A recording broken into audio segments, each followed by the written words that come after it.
সিরাজগঞ্জ পৌর শহরের মালসাপাড়া কবরস্থান থেকে পরিত্যক্ত অবস্থায় আগ্নেয়াস্ত্র উদ্ধার করেছে পুলিশ ও সেনাবাহিনীর সদস্যরা। উদ্ধারকৃত আগ্নেয়াস্ত্রের মধ্যে রয়েছে একটি রিভলভার ও এক রাউন্ড গুলি। গতকাল সোমবার পৌর মালসাপাড়া কবরস্থান থেকে এই আগ্নেয়াস্ত্রগুলো উদ্ধার করা হয়। তথ্যটি নিশ্চিত করেন সিরাজগঞ্জ সদর থানা পুলিশের এএসআই মোহাম্মদ জসিম উদ্দিন।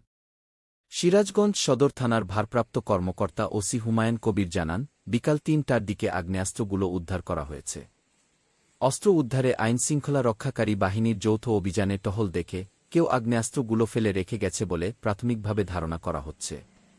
বিষয়টি ঊর্ধ্বতন কর্তৃপক্ষকে জানানো হয়েছে। ঊর্ধ্বতন কর্তৃপক্ষের নির্দেশনা পেলে পরবর্তীতে আইনগত ব্যবস্থা নেওয়া হবে বলেও জানান পুলিশের এই কর্মকর্তা।